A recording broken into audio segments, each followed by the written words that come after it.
ধূমপান স্বাস্থ্যের পক্ষে ক্ষতিকারক, এটা ক্যান্সার এবং মৃত্যুর কারণ। আপনারা শুনছেন গুরু কৃষ্ণাদীপ চ্যানেলের শ্রীকৃষ্ণর বাণী, মনোযোগ করে শুনবেন।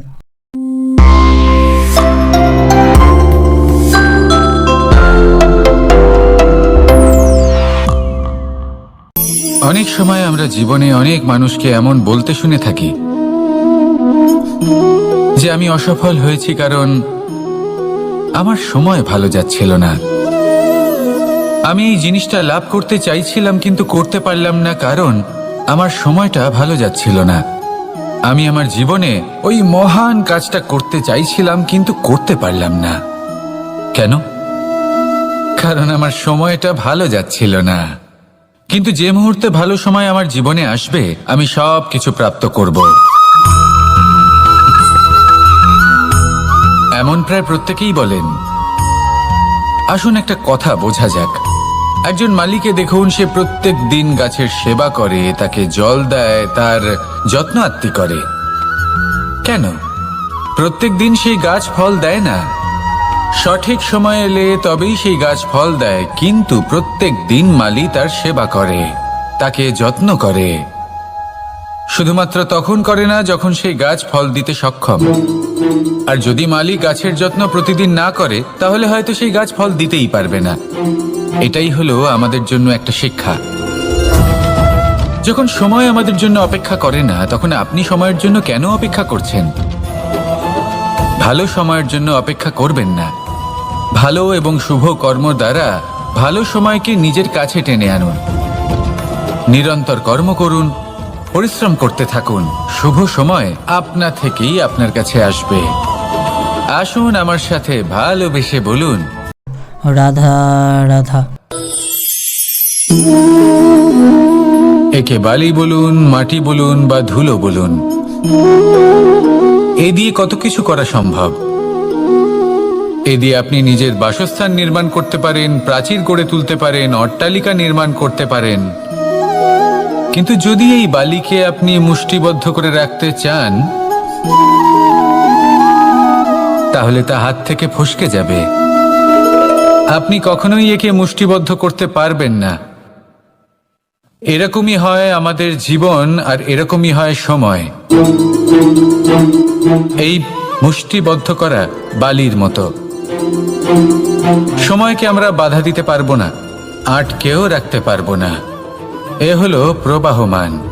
জন্ম থেকে মৃত্যু পর্যন্ত এই যে সময়, তা খুবই সীমিত। আর এই সময় আমরা যেটাই করি তার দ্বারাই আমাদের মূল্য নির্ধারিত হয়। আর এই সংসার থেকে চলে যাওয়ার পরেও এই সংসার এই সব কর্মের জন্যই আমাদের মনে রাখে।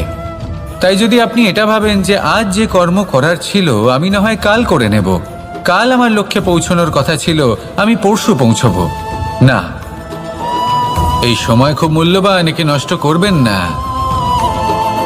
এই সময়কে সদ্ব্যবহার করুন, মহান হবার পথে অগ্রসর হন। একে যদি মুষ্টিবদ্ধ করে রাখার চেষ্টা করেন এই সময় থেমে থাকবে না।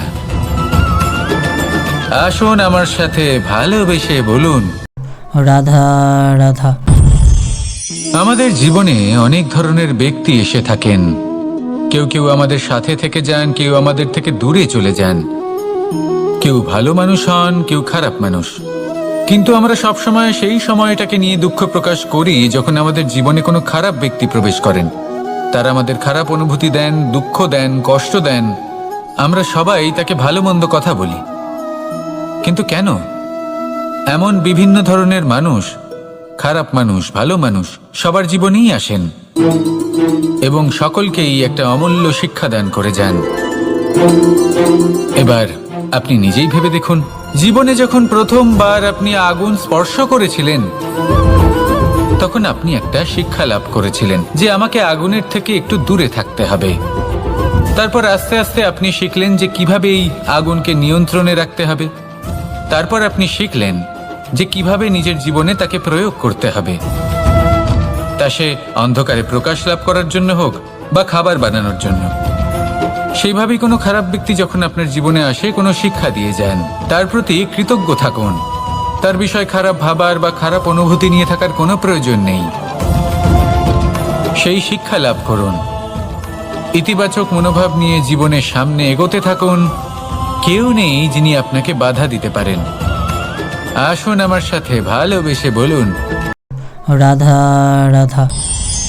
এই সংসারে অনেক অনেক এমন জ্ঞানী আছেন যারা নিজের সমস্ত জীবন জ্ঞান অর্জন করতে অতিবাহিত করেছেন।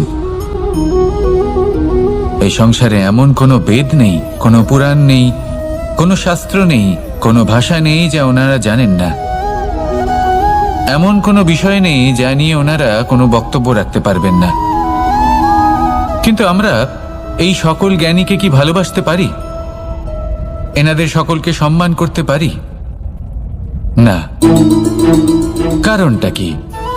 দেখুন, বেদ পড়া একটি আলাদা বিষয়, বেদনা বুঝতে পারা অন্য ব্যাপার। এবং বেদনা বোঝার জন্য, সেই জ্ঞান লাভ করার জন্য আপনাকে মন থেকে করুণা এবং প্রেমের সঠিক অর্থ বুঝতে হবে। সামনের ব্যক্তির বেদনা বুঝতে হবে, তার যন্ত্রণাকে বুঝতে হবে। তারপর যে জ্ঞান আপনি অর্জন করেছেন বেদ থেকে, পুরাণ থেকে, শাস্ত্র থেকে, তা প্রয়োগ করে তার বেদনার নিবারণ করা, সেটা বেশি গুরুত্বপূর্ণ। সেই জন্য জীবনে শুধুমাত্র শাস্ত্র এবং বেদ পড়ে জ্ঞান অর্জন করতে সময় নষ্ট করবেন না। মন থেকে প্রেমের কি অর্থ সেই বিষয়ে জ্ঞান লাভ করার চেষ্টা করুন। করুণাও বুঝতে চেষ্টা করুন। একজন শ্রেষ্ঠ ব্যক্তি হয়ে উঠুন আর আমার সাথে ভালোবেসে বলুন, রাধা রাধা। একটি হাতির শরীরে কত বল থাকতে পারে সেটা আমরা সবাই জানি। একটা প্রহারেই বিশালাকার প্রাচীর ভেঙে পড়তে পারে। কিন্তু সেটা তখন হয় যখন সেই হাতির নিজের শক্তির বিষয়ে কোনো ধারণা থাকে। যদি সেই হাতিকেই বন্দি করে নেওয়া হয়, তাহলে সেই হাতি তার পরাধীন থাকার অভ্যাস হয়ে যায়। এই পরনির্ভরশীলতা আমাদের শরীরকে নয়, আমাদের মনকে বন্দি করে ফেলে। আর তার পরিণাম হলো এটাই যে আমাদের নিজেদের ওপর নিয়ন্ত্রণ থাকেই না। যদি নিজের ওপর নিয়ন্ত্রণ না থাকে, তাহলে নিজেদের প্রকৃত শক্তির সাথে আমরা কিভাবে পরিচিত হব? সেই জন্য এই সংসারের সবথেকে বড় আনন্দ হলো স্বাধীনতা। এই স্বতন্ত্রতাকে আনুন নিজের বিবেচনায়, নিজের চিন্তাভাবনায়, নিজের জীবনে। কারোর কথায় প্রভাবিত হবেন না। নিজের বিবেকবোধ জাগ্রত করুন এবং এগোতে থাকুন। যখন এই বিবেচনা স্বতন্ত্র হবে, তাহলে এই মন জীবন স্বতন্ত্র হয়ে উঠবে। আর তখনই নিজের আসল শক্তি আপনার সামনে আসবে। আপনার সাহস, আপনার প্রতিভা আপনি জানতে পারবেন। তখনই জীবনে এগোতে পারবেন। তাহলে আসুন আর আমার সাথে ভালোবেসে বলুন, রাধা রাধা। এই সংসারে যে ব্যক্তিই হোক না কেন, প্রত্যেক ব্যক্তির জীবনে সমস্যা অবশ্যই আসে। এমন কিছু মানুষ আছেন, যদি তাদেরকে জিজ্ঞেস করেন যে এমনটা ঠিক কেন হলো, তাহলে পুরো দোষটা তারা নিজেদের পরিস্থিতির ওপর ন্যস্ত করেন। যে আমি তো এমন একটা পরিস্থিতিতে ছিলাম, আমি কিভাবে কিছু করতাম, আমার কাছে আর কোনো বিকল্পই ছিল না। চলুন কথা বলা যাক মহাভারত নিয়ে।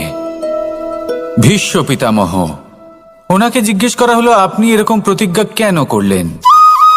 উনি বললেন যে আমি পরিস্থিতির অধীন হয়ে পড়েছিলাম। সেই জন্য এই প্রশ্নটাই যখন অর্জুনকে করা হলো, তখন অন্য একটি দিক প্রস্ফুটিত হলো। অর্জুন নিজের পরিস্থিতির কারণে জীবনে কখনোই বাধা পড়েননি। তিনি সিদ্ধান্ত নিয়েছিলেন সংঘর্ষ করার, সংসারের নিয়মের বিরুদ্ধাচারণ করার। এই সংসারে আপনি যা কিছুই হয়ে উঠতে পারেন, তার সমগ্র শ্রেয় শুধুমাত্র আপনার পরিস্থিতির ওপর চাপিয়ে দেওয়া যায় না। সেটা নির্বাচনের উপর নির্ভরশীল, যে সেই পরিস্থিতিতে আপনি কি নির্বাচন করেছেন।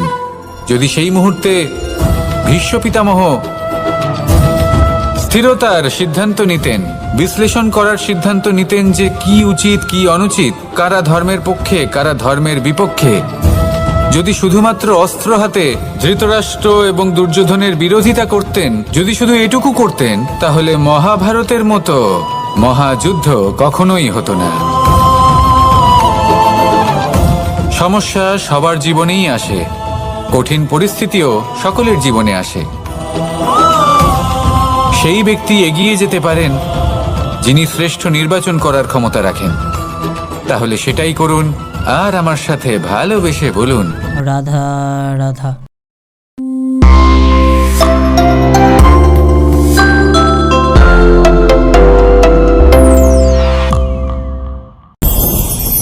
রাধা কখনো কখনো আমার জন্য বড়ই সুগন্ধি আতর নিয়ে আসে, পারিজাত ফুলের মালা নিয়ে আসে আমার প্রসাধন করবে বলে, এবং আমার সব থেকে বেশি প্রিয় মাখন নিজে হাতে বানিয়ে আনে আমাকে নিজে হাতে খাইয়ে দেবে বলে, সবকিছু আমাকে প্রসন্ন করবে বলে।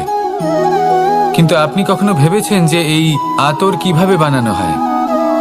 সহস্র ফুলের পাপড়ি একসাথে পিষে নিতে হয়, তারপরে তার থেকে যে রস নিঃসৃত হয় সেই রস দ্বারাই আতর তৈরি হয়।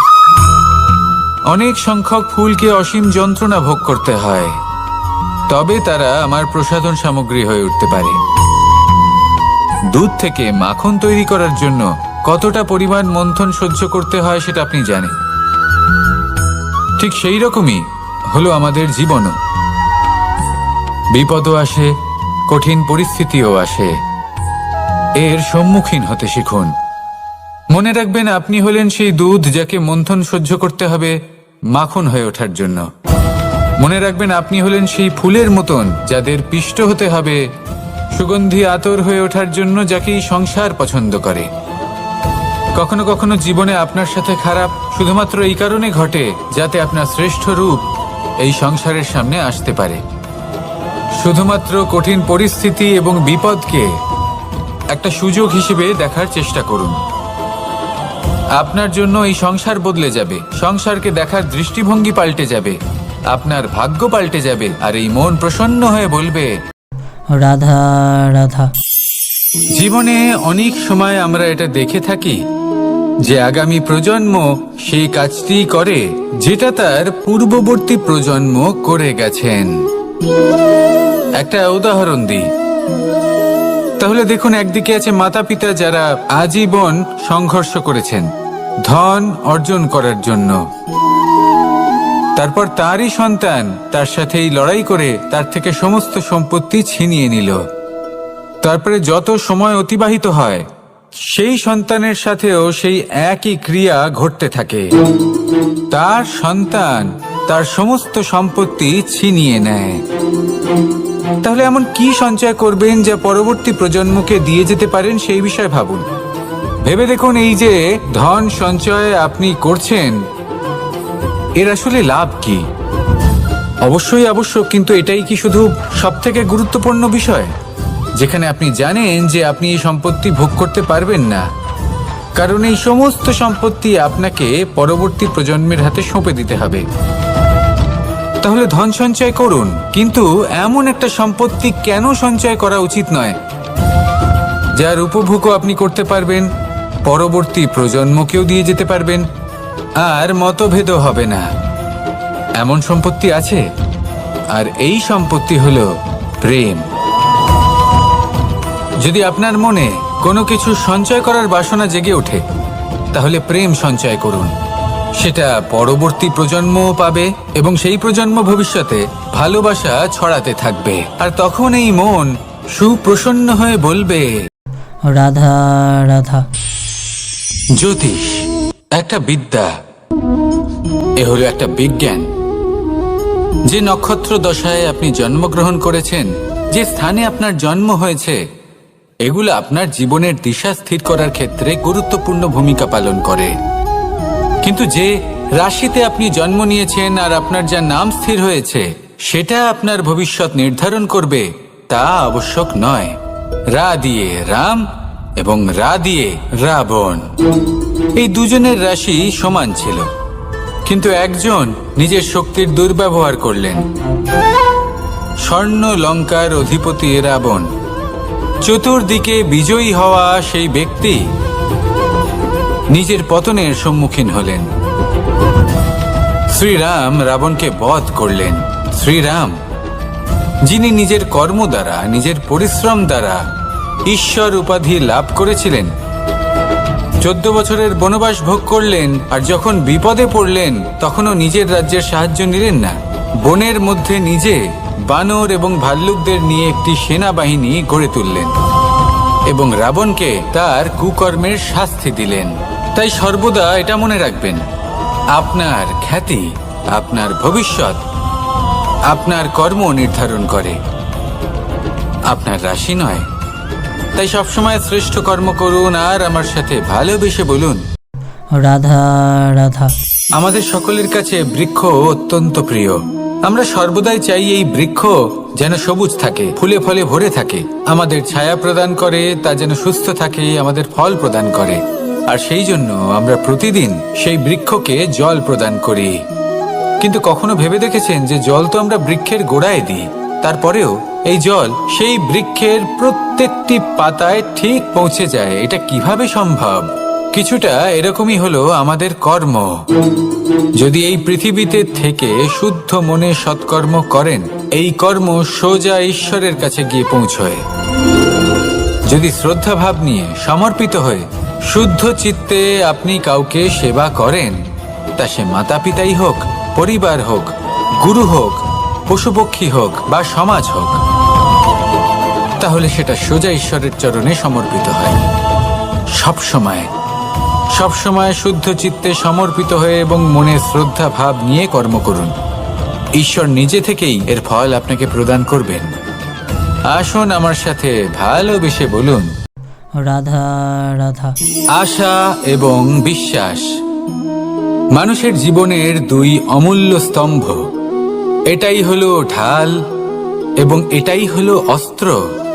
এটাই আমাদের রক্ষা করে এবং এটাই আমাদের জীবনের পথ প্রশস্ত করে। কিন্তু ছোট একটা সমস্যা আছে। এবার যদি আপনি বটবৃক্ষের থেকে এই আশা রাখেন যে এ আমাকে ফল দেবে, তাহলে সেই আশা ভঙ্গ হওয়াই স্বাভাবিক। আর যদি আপনি বিশ্বাস করেন যে খেজুর গাছ আপনাকে ছায়া প্রদান করবে, তাহলে সেই বিশ্বাসও অবশ্যই ভঙ্গ হবে। তাহলে কি করা উচিত? চোখ বন্ধ করে যে কাউকে বিশ্বাস করার আগে বা যে কারোর থেকে আশা রাখার আগে নির্বাচন করুন যে কার ওপর বিশ্বাস রাখতে চান, কার ওপর আশা রাখতে চান। তবে আমি তো বলবো যে বিশ্বাস করতে হলে নিজের ওপর করুন, যে এই সংসারে এমন কোনো কাজ নেই যা আপনি করতে পারেন না। আর শুধু কর্ম করতে থাকুন আর ভরসা রাখুন ঈশ্বরের ওপর, যে উনি আপনার কর্ম দেখবেন আর আপনাকে আপনার কর্মফল অবশ্যই দেবেন, আপনাকে সাফল্য দেবেন।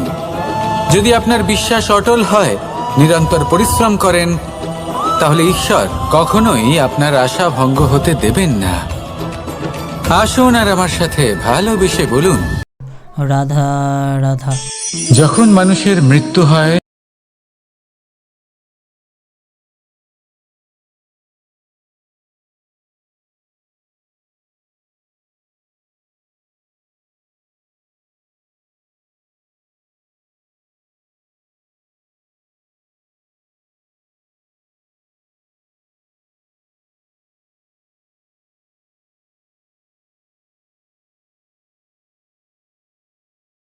চাই আপনি এই সংসারে কি অর্জন করেছেন? ধন, সম্পত্তি, বস্ত্র, আভূষণ।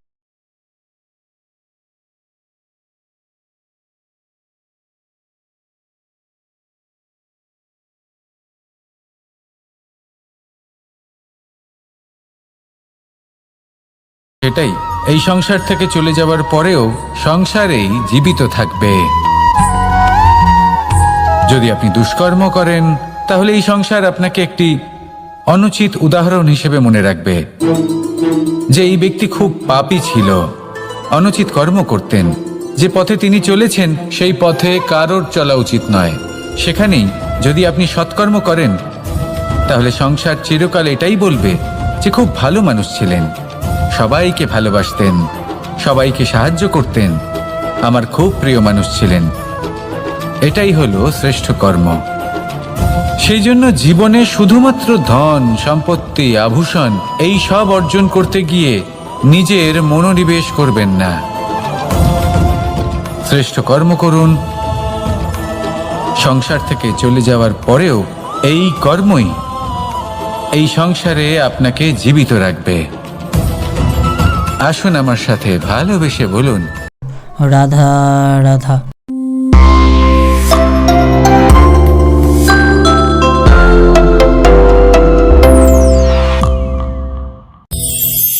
কখনো কখনো অন্ধকারের সাথে লড়াই করার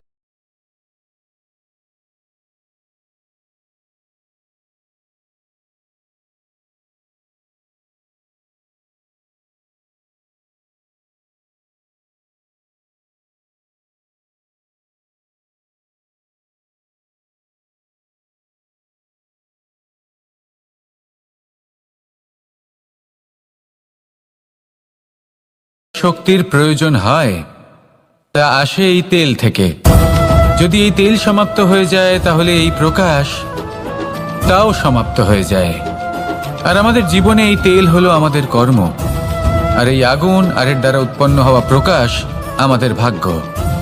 যত আমাদের কর্ম ক্ষীণ হতে থাকবে, আমাদের ভাগ্য সৌভাগ্য কোথাও না কোথাও লুপ্ত হয়ে যাবে। যে উজ্জ্বল ভবিষ্যৎ আমরা চাইছি তা কখনো লাভ করতে পারবো না যদি কর্ম না করি। ঠিক যেমন তেল ছাড়া অগ্নি উৎপন্ন হয় না, তেমনি কর্ম ছাড়া সৌভাগ্য হয় না। আর যেমন কর্ম তেমন ভাগ্য। তাই সবসময় কর্ম করতে থাকুন, কর্ম করা থামাবেন না। আর আমার সাথে ভালোবেসে বলুন, রাধা রাধা। এই শুকনো পাতাটিকে দেখুন, নিষ্প্রাণ হয়ে পড়েছে। কোনো একটা সময় এই পাতাটি একটা গাছের ডালে ছিল। সেই গাছ ওর লালন পালন করত। যখন যখন বাতাস বইত, এই পাতায় কম্পন দেখা দিত, মনকে প্রফুল্ল করে তুলত। কোনো একদিন এই পাতা গাছের ডাল থেকে ঝরে পড়ে গেল। নিঃসন্দেহে ও নিজের স্বাধীনতা পেল, কিন্তু আস্তে আস্তে শুকিয়ে গেল, নিষ্প্রাণ হয়ে গেল। দেখুন, আমি এই কথা বলছি না যে স্বাধীনতা অনুচিত, কখনোই না। কিন্তু যে কোনো পরিস্থিতিতে স্বাধীন হতে চাওয়া এটা নিশ্চিতরূপে অনুচিত। আমরা যদি আমাদের জীবনে পরিবারের গুরুত্ব ভেবে দেখি, তাহলে এই পরিবারে যতই মতভেদ থাকুক না কেন, যতই মনোমালিন্য থাকুক না কেন, যতই বিবাদ থাকুক না কেন, এই সব মিটিয়ে নেওয়া অত্যন্ত প্রয়োজনীয়। সেই সবকিছু সমাপ্ত করা অত্যন্ত প্রয়োজনীয়। কখনো এই পরিবারকে ভাঙতে দেবেন না, কখনো এই পরিবার থেকে দূরে চলে যাবেন না। এই পরিবার হলো আমাদের জীবনের একটা অমূল্য সম্পদ, অমূল্য এক আশ্রয়, যা এই সংসারে হয়তো কোথাও আপনি পাবেন না। তাই একে আগলে রাখুন। ভেবে নিন আপনি পাতা আর আপনার পরিবার সেই গাছ। আসুন আমার সাথে ভালোবেসে বলুন, রাধা রাধা। অনেক সময় আমরা জীবনে অনেক মানুষকে এমন বলতে শুনে থাকি যে আমি অসফল হয়েছি কারণ আমার সময় ভালো যাচ্ছিল না। আমি এই জিনিসটা লাভ করতে চাইছিলাম কিন্তু করতে পারলাম না কারণ আমার সময়টা ভালো যাচ্ছিল না। আমি আমার জীবনে ওই মহান কাজটা করতে চাইছিলাম কিন্তু করতে পারলাম না। কেন? কারণ আমার সময়টা ভালো যাচ্ছিল না। কিন্তু যে মুহূর্তে ভালো সময় আমার জীবনে আসবে, আমি সব কিছু প্রাপ্ত করব। এমন প্রায় প্রত্যেকেই বলেন। আসুন একটা কথা বোঝা যাক। একজন মালিকে দেখুন, সে প্রত্যেক দিন গাছের সেবা করে, তাকে জল দেয়, তার যত্ন আত্তি করে। কেন? প্রত্যেক দিন সেই গাছ ফল দেয় না।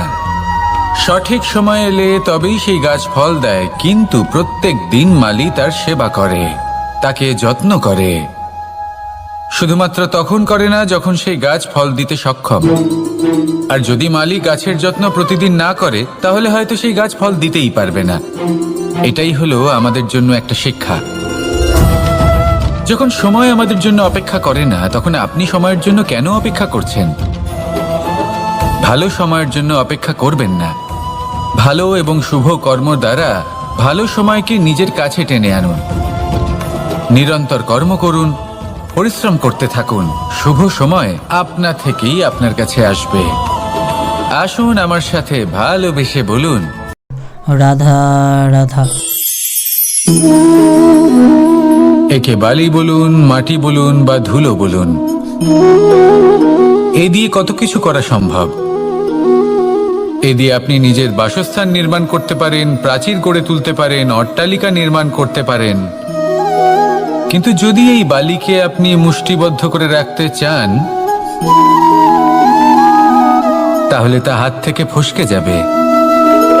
আপনি কখনোই একে মুষ্টিবদ্ধ করতে পারবেন না। এরকমই হয় আমাদের জীবন, আর এরকমই হয় সময়। এই মুষ্টিবদ্ধ করা বালির মতো। সময়কে আমরা বাধা দিতে পারবো না, আটকেও রাখতে পারবো না। এ হলো প্রবাহমান। জন্ম থেকে মৃত্যু পর্যন্ত এই যে সময়, তা খুবই সীমিত। আর এই সময় আমরা যেটাই করি তার দ্বারাই আমাদের মূল্য নির্ধারিত হয়। আর এই সংসার থেকে চলে যাওয়ার পরেও এই সংসার এই সব কর্মের জন্যই আমাদের মনে রাখে। তাই যদি আপনি এটা ভাবেন যে আজ যে কর্ম করার ছিল আমি না হয় কাল করে নেব, কাল আমার লক্ষ্যে পৌঁছানোর কথা ছিল আমি পরশু পৌঁছবো, না, এই সময় খুব মূল্যবান, একে নষ্ট করবেন না। এই সময়কে সদ্ব্যবহার করুন, মহান হবার পথে অগ্রসর হন। একে যদি মুষ্টিবদ্ধ করে রাখার চেষ্টা করেন এই সময় থেমে থাকবে না। আসুন আমার সাথে ভালোবেসে বলুন, রাধা রাধা। আমাদের জীবনে অনেক ধরনের ব্যক্তি এসে থাকেন। কেউ কেউ আমাদের সাথে থেকে যান, কেউ আমাদের থেকে দূরে চলে যান। কেউ ভালো মানুষ হন, কেউ খারাপ মানুষ। কিন্তু আমরা সবসময় সেই সময়টাকে নিয়ে দুঃখ প্রকাশ করি যখন আমাদের জীবনে কোনো খারাপ ব্যক্তি প্রবেশ করেন। তারা আমাদের খারাপ অনুভূতি দেন, দুঃখ দেন, কষ্ট দেন। আমরা সবাই তাকে ভালো মন্দ কথা বলি। কিন্তু কেন? এমন বিভিন্ন ধরনের মানুষ, খারাপ মানুষ, ভালো মানুষ সবার জীবনেই আসেন এবং সকলকেই একটা অমূল্য শিক্ষা দান করে যান। এবার আপনি নিজেই ভেবে দেখুন, জীবনে যখন প্রথমবার আপনি আগুন স্পর্শ করেছিলেন তখন আপনি একটা শিক্ষা লাভ করেছিলেন যে আমাকে আগুনের থেকে একটু দূরে থাকতে হবে। তারপর আস্তে আস্তে আপনি শিখলেন যে কিভাবে এই আগুনকে নিয়ন্ত্রণে রাখতে হবে। তারপর আপনি শিখলেন যে কিভাবে নিজের জীবনে তাকে প্রয়োগ করতে হবে, তা সে অন্ধকারে প্রকাশ লাভ করার জন্য হোক বা খাবার বানানোর জন্য। সেইভাবেই কোনো খারাপ ব্যক্তি যখন আপনার জীবনে আসে কোনো শিক্ষা দিয়ে যান, তার প্রতি কৃতজ্ঞ থাকুন। তার বিষয় খারাপ ভাবার বা খারাপ অনুভূতি নিয়ে থাকার কোনো প্রয়োজন নেই। সেই শিক্ষা লাভ করুন, ইতিবাচক মনোভাব নিয়ে জীবনের সামনে এগোতে থাকুন। কেউ নেই যিনি আপনাকে বাধা দিতে পারেন। আসুন আমার সাথে ভালোবেসে বলুন, রাধা রাধা। এখানে শ্রীকৃষ্ণ বাণীটি সমাপ্ত হলো। ভালো লাগলে গুরুকৃষ্ণা দীপ চ্যানেলটিকে লাইক, কমেন্ট, শেয়ার করবেন। জয় শ্রীকৃষ্ণ, রাধে রাধে।